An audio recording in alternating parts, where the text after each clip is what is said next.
There we go. It's a many theme with a few different components, and I want to try to get through as much of it as I can. It's a bunch of separate ideas, but I think very, very beautiful ideas to focus on for the Parsha. So we know that in this week's Parsha, a great transition takes place. We know, first of all, there are 3 plagues in this week's Parsha, finishing up the system of plagues. And the way we remember that there are 3 plagues in this week's Parsha is that the name of this week's Parsha is Parsha's Bo. Parsha's Bo is Beis Aleph. Beis Aleph is 1 and 2. 3. So that reminds us that there are three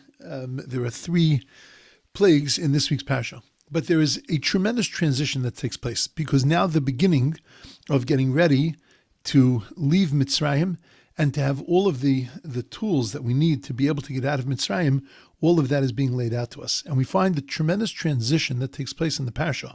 In chapter 12, Perek Yud Beis, now we start to become a nation, because now God commands us of things. He expects things from us. And this is considered really the beginning of the Torah part of the Torah, the part of the teachings of the Torah, start from chapter 12. And the first mitzvah that God gives us in Mitzrayim is God says to Moshe and to Aaron, HaChodesh Hazel Lochem. This month is for you, Rosh Chodesh, the first of all months. And the whole concept of Rosh Chodesh and the concept of setting the months, that the Jewish people have to set the months, and the concept of Kiddush HaChodesh, of the sanctification of the month and sanctification of the moon, and that we run by a lunar calendar, all of that is introduced in one pasuk in this week's Parsha. And the $1 million question, of course, is that you have a people that's a slave people. They're living in Egypt. They're about to be taken out and to be shaped into a nation, and you're going to give them 613 commandments. What's the first commandment that you would give them? So I would imagine the first commandment would be something along the lines of believe in the Creator, or be nice to each other. Perhaps recite the Shema every day, keep Shabbos. Those would be appropriate mitzvahs to give. What was the first mitzvah that was given to the Jewish people? Rosh Chodesh. Now, those of you that grew up in the day school system know, and certainly in America, I believe that it was very similar in many day schools. There came Rosh Chodesh, and they would make a big thing in the school. I remember the boys, we had to come in ties on Rosh Chodesh, and the girls had to come dressed nicely, and it was a big deal. But short of that, it was not really a big deal. Oh, we got bagels. We got bagels and lax, and that was like a really big deal. But it wasn't. It's not a big deal, Rosh Chodesh. It's not like we say Hallel. Okay, fine. But maybe, we run some program to remember that it's Rosh Chodesh, but it's not really a big deal. That's the first mitzvah that we were given as Jewish people. The first thing to be me'achad us, to join us together, is Rosh Chodesh. What was the reason that God gave us Rosh Chodesh, and why is that they built our entire lives, our entire system of Judaism was built around the moon? So I want to address that question in many, many different ways. The simplest way of understanding why this was the first mitzvah that was given to us is because in order to be able to turn us into a people, a slave has no time. A slave is not in control of his time. A slave has to work for his master. Whatever his master tells him he has to do, he's obligated to do. And Rosh Chodesh demonstrates our dominion over time. Because by Rosh Chodesh, we determine when Rosh Chodesh falls. God put time in our hands, that we're in control of time, that we have to set the months, that we have to look towards the moon and to be able to set the months. And we're koveya, we establish what the month is and what the day is. It's fascinating that is actually the difference between Shabbos and Yontif. If you look carefully at Shabbos and Kiddush, we say, Baruch Atah Hashem, blessed are you God, Mekadesh HaShabbat, who sanctifies Shabbos. And if you look at Yontif, it says that blessed are you God, who's Mekadesh Yisrael V'Azmanim, whose Mekadesh sanctifies the Jewish people and their appointed times. Why don't we just say Mekadesh HaChag or Mekadesh HaYom Tov? Or on Shabbos say Mekadesh Yisrael V'HaShabbos. Why is Yisrael mentioned along with the time on Yontif, and Shabbos, there's no mention of Mekadesh Yisrael, it's just Mekadesh HaShabbat, blessed is God who sanctifies Shabbos. Because Shabbos is kfiyah v'kaima. Shabbos is already established and sanctified. We do nothing to sanctify Shabbos. We bring Shabbos and the sanctity into ourselves and our own lives, but the sanctity of Shabbos already exists. It's kaviyah v'kaima. It's there and it's established. Every seventh day, there's a Shabbos in the world. But on Yontif is something that we have to bring into the world. The Kedusha of Yontif is something that God put in our hands so that when we set that month, when we set the Rosh Chodesh, when we set the time, we look at the moon and we say, now is the beginning of the month, we have in essence controlled time. We have in essence put our hands on time and reminded ourselves that we are in control of our time. We are not being controlled in our time, but we are controlling time. That is step number one, and this is what was needed for a nation that was going to form out of slaves. We needed first to break away from the concept of slavery, that we're not in somebody else's hand. We have a certain degree of ownership that we have to take in our lives and in the things that happen in our lives. And that's what Rosh Chodesh reminds us each and every month. That Excuse me, am I the only one who can't hear? Oh, I'm sorry. I can hear. I can hear you. I can hear you fine.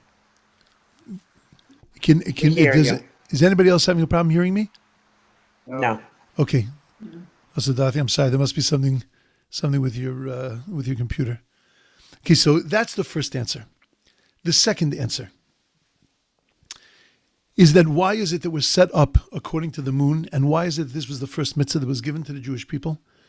Because as a basis, we needed to understand the moon waxes and wanes. The moon grows, it diminishes, and then it grows again. Every month we search around, we look for the moon, and then finally we see a tiny little sliver. And as that sliver grows, and it grows to its fullness, then all of a sudden, it starts to diminish, and it almost disappears. And as soon as we think that it's disappeared, it suddenly starts to grow again. And this is what God wanted us to have as our foundation as a nation, is the recognition that this is our history. This is our lot, that we are going to go up and down, and that we are going to wax and we are going to wane. And critical to know that when we are waxing, we need to be realistic enough to understand that we are also going to wane. But when we're waning, we need to have the strength to be able to say we have nothing to worry about because we know that we are going to wax again. We know that we're going to grow again.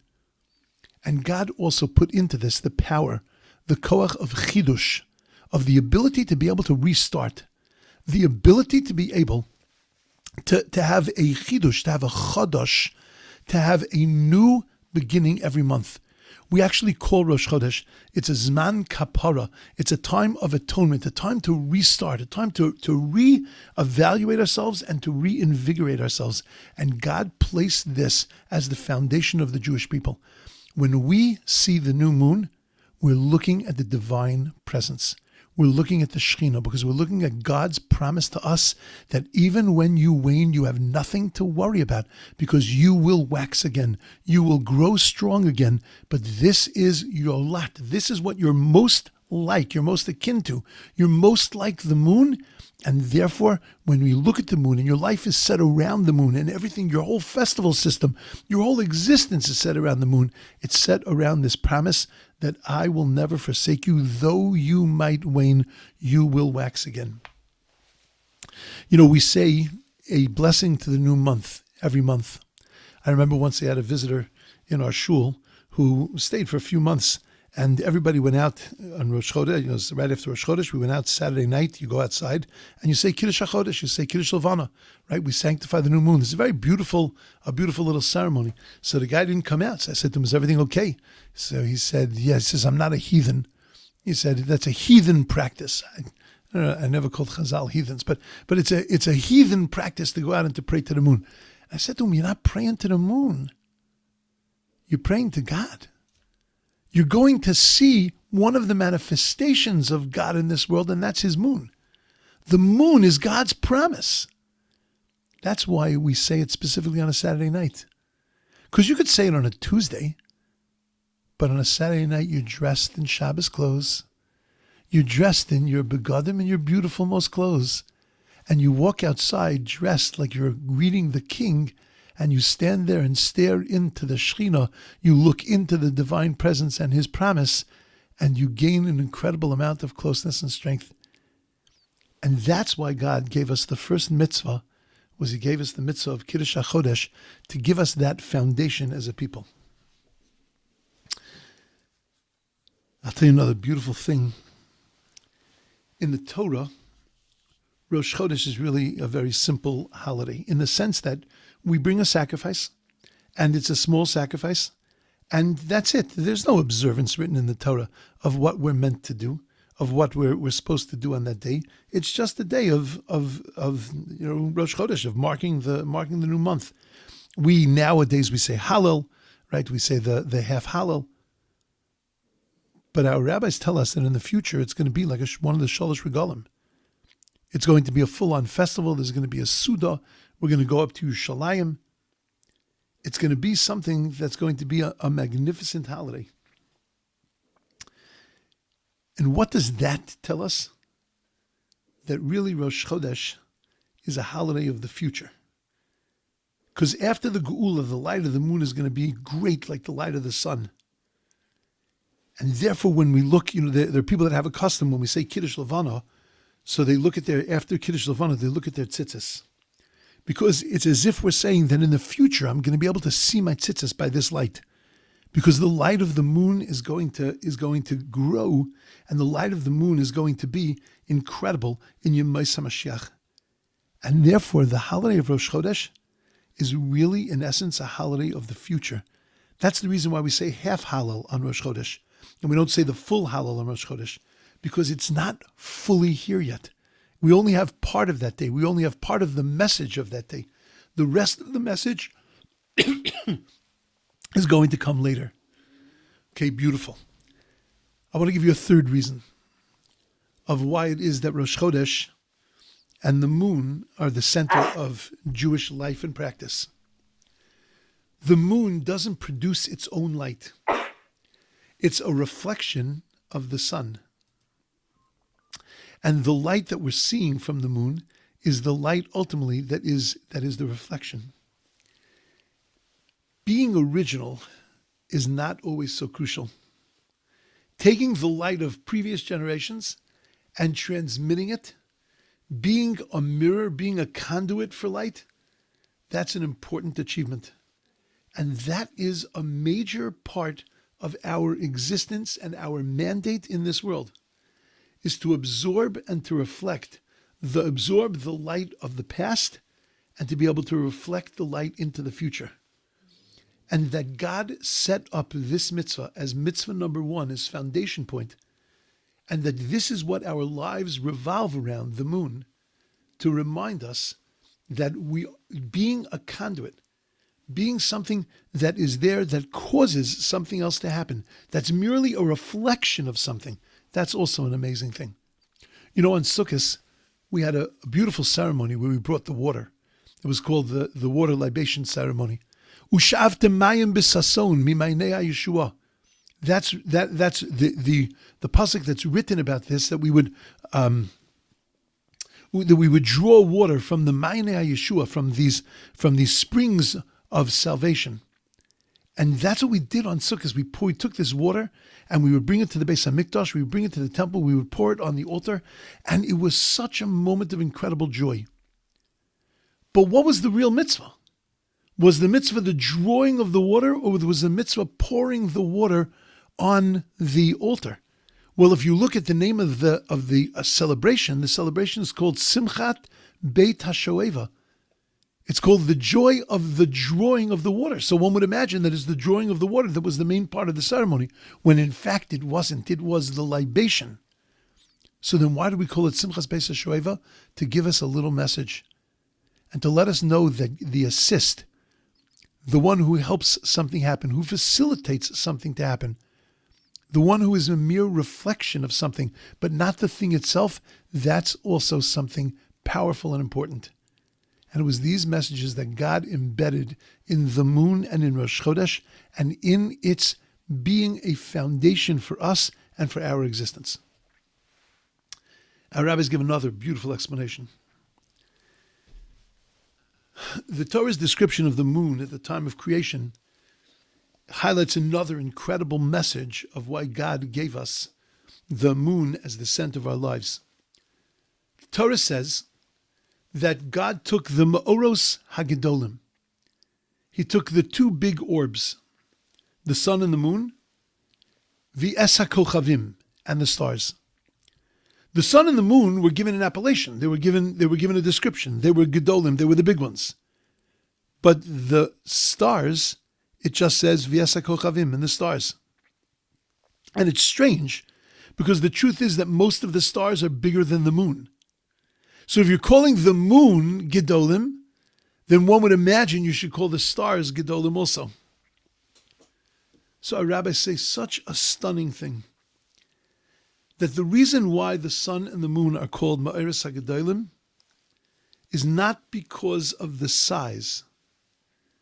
Gadol doesn't mean size, but because of its impact on earth. The stars are too far away to provide any real kind of illumination. But the moon shines bright in the nighttime sky. The sun shines bright on its own in the daytime sky. Real greatness is measured not by strength or by wealth or by intelligence, but by using our ability to shine and to make a difference in the world. Providing for other people is what transforms a person from being a star into being a luminary. And that's why we focus on the moon. Because the moon, in its most humble of way, as being a reflection of the light of the sun, has such an incredible effect in our lives, an incredible effect on our world, and it reminds us that if you want to be called a gadol, if you want to be called something great, you want to achieve godless, you want to achieve greatness, the only way to achieve greatness is by being there for others, is by the impact that you make on others and this world. That is the measure of the greatness of a human being. I'm going to give you one more idea. We mentioned a few days ago that the women received, a few weeks ago maybe, that women received Rosh Chodesh as their reward. That originally, the Shalosh Regalim belonged to Avram, Yitzchak, and Yaakov, and the 12 months, the Rosh Chodesh, belonged to the 12 tribes. And then after the Egel, after the golden calf, where the women weren't involved, they were given the Rosh Chodesh as their holiday, as their place to connect to God. It used to belong to the Shvatim. The tribes were involved in the golden calves, so they lost it, and therefore it was given to the women. Why Rosh Chodesh? Give them a good check, a refund check. Give them some kind of reward that they didn't get involved in the golden calf. Do something. But why Rosh Chodesh? Why was Rosh Chodesh the reward? Dafka, because the women weren't involved in the Egel Azav. So why is Rosh Chodesh Nisan the chief of all the months? That in this week's Parsha, when it mentions that a Chodesh is Elachem, that this month is for you, the Rosh Chodoshim, that means the month of Nisan is the head, it's the chief of all the months. Right after that section of the Torah, we have the next laws of the Torah are the laws of Korban Pesach, this Paschal sacrifice, and how we celebrate Pesach. And we're told that every person, along with their house, has to bring a lamb for the household. And it tells us about Korban Pesach, about the incredible event of taking the sheep or the goat, tying it to our beds, taking the God of the Egyptians and tying it to our beds and having the Egyptians say nothing to us, which is why the Shabbos before Pesach, which is when we did this, is called Shabbos HaGadol.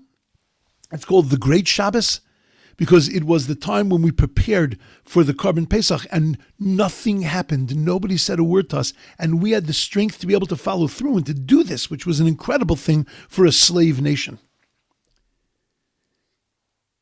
And we have the mitzvahs of Korban Pesach. And we have to wonder that what's the connection between the two, between Rosh Chodesh and Korban Pesach. So I want to read you a Ramban. I'm going to read it in English, a part of it in English, just to make it go quicker. But the Ramban is so magnificent on chapter 12, verse 3. Says the Ramban that the reason for this commandment of why we have a commandment to take a sheep for the Korban Pesach is that because the constellation Aries in the month of Nisan is at its greatest strength, Ki hu mazel hatzomech, because it's the constellation that ascends at dawn in the month and thus rules by day. Therefore, God commanded the Israelites to slaughter a lamb and to eat it, because that represented the constellation of that month and the God that the Egyptians were worshiping. And the message was that not by the power of the constellation did we depart from Egypt, but by the decree of the Most High, by the decree of God. And according to the opinion of our sages, the Egyptians worshipped the lamb. And it was Davka specifically at that moment, at the peak of the reign of the constellation, which is in the middle of the month, at the height of its power, of the power of the Egyptian God, the power of the Tleh, God takes the Jews out of Egypt and destroys that Tleh, destroys their God. And it proved to the world that God was above everything. And that's why God took this month, Nisan, HaChodesh Hazeh Lochem Rosh Chodeshim. It's not Tishrei that's the beginning of the months. It's not Adar that's the beginning of the months. But it's specifically Tishrei, Nisan, that's the beginning of the months. Because we want to remember in every other month that HaKadosh Baruch Hu subjugated and nullified the force of the first zodiac of Aries, of the Tleh, at the peak of its performance and the peak of its dominance. And therefore, every month at Rosh Chodesh, we remember what happened in the middle of the month of Nisan. And every month we look at that moon, which now is nothing, but yet is going to grow. And when it grows to its full strength, that's when it's going to save the Jewish people. It reinforces our faith in God throughout the year. And therefore the moon was set as the symbol of the Jews. And our belief that God controls all of the constellations and all the forces of nature. And that's why Korban Pesach, the Paschal Lamb, and Rosh Chodesh are in the same section. Because both of them represent the subjugation and the nullification of the constellation of Aries, of the God of the Egyptians, and the dominance of the Ribono Shel Olam, of the Master of the Universe. We know that we need to be careful not to ascribe power to the sun and the moon and the stars. Original idolatry was looking at the sun and the moon and the stars and was giving them power, and was saying that they too are like gods. We have to believe that God created them and He controls them and He manages them as He pleases. And therefore, we sanctify every single month on Rosh Chodesh, because that's when the reign of the new constellation begins to take effect. And therefore, at that moment, it's critical that we recognize the danger and we don't fall prey to this mistaken notion of the generation of Enosh that ascribes power to these constellations. Every Rosh Chodesh, we remember that it's only God that has the power. And that's the reason why it was given to the Jewish woman. Because the Egel, the whole crime of the Egel Hazav, the golden calf, was attributing power to something other than God. Rosh Chodesh was attributing power to God over anything else. The reward for not participating in the Egel was Rosh Chodesh, was that moment in time where we remember that what is above all and what has all the power is the Master of the universe. And it was given to the women who didn't participate in the giving, in the building of the golden calf, in the trading in God's power for some other kind of power. And that's why we have both mitzvahs together. Counting Nisan as the head of the month and sanctifying each and every month, because it reminds us as the month begins, remember, it's all coming from God. And remember, don't give in to all of the things that are beating on us all the time, to trade God in for some other kind of power, whether it be the power of medicine, whether it be the power of politics, whether it be the power of strength and might. Ultimately, what's above all of that power? What's above all of that power is God. The moon reminds us of that. The sanctification of the moon reminds us to remember that. And that's why the moon was placed at the center of the Jewish people. Okay, my thoughts. Hopefully some things you can share over Shabbos and some good food for thought. Everybody should have a beautiful, amazing, wonderful Shabbos. I can't believe that it's Thursday already. Everyone should have a beautiful, amazing, wonderful Shabbos. And the Mitzvah Hashem, we'll see you all on Sunday morning as we continue our trek through Pirkei Avos. Okay, have a beautiful, amazing, wonderful day, everyone. Thank you so much. You as well. Thank you. Thank you. Thank you. Shabbat shalom.